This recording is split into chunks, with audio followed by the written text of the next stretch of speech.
கஸ்தூரி கடவுள் பயம் உள்ள ஒரு பெண். ஒவ்வொரு நாளும் கடவுளிடம் அவள் செய்யும் வேண்டுதல்களை எல்லாம் சிறு சிறு தாளில் எழுதி ஒரு கண்ணாடி பாட்டில் ஒன்றில் போட்டு வைப்பாள்.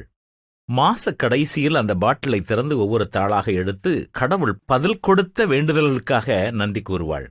அதுவரை பதில் வராத விண்ணப்பங்களை மீண்டும் அந்த பாட்டிலில் போட்டு வைத்துக் கொண்டு தொடர்ந்து அந்த குறிப்புகளுக்காக ஜெபம் செய்வாள்.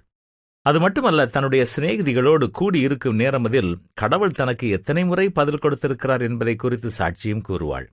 எனவே அவளுடைய சிநேகிதிகளும் இதை கேட்க ஒவ்வொரு மாதமும் ஆர்வமுள்ளவர்களாக இருப்பார்கள்.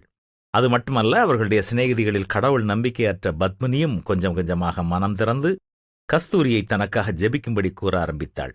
ஆம், நாமும் நம்முடைய விண்ணப்பங்களை குறித்து நமக்கு கிடைக்கும் பதிலை குறித்தும் கணக்கு வைக்க துவங்குவது நல்லது.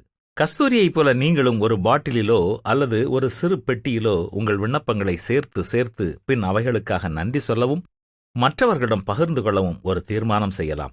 உங்கள் விண்ணப்பங்களை ஒரு நோட்டு புத்தகத்திலோ அல்லது உங்கள் கம்ப்யூட்டரிலோ பதிவு செய்து கொள்ளலாம். இது உங்களுடைய தனிப்பட்ட வாழ்க்கையின் விசுவாசத்தையும் பலப்படுத்தும். உங்களோடு பழகும் மற்றவர்களையும் நம்பிக்கையுள்ள மனிதர்களாக மாற்றும் என்பதில் சந்தேகமில்லை. கர்த்தர் செய்த எல்லா உபகாரங்களுக்காகவும் என்னத்தை செலுத்துவேன்? இரட்சிப்பின் பாத்திரத்தை எடுத்துக்கொண்டு கர்த்தருடைய நாமத்தை தொழுது கொள்வேன்.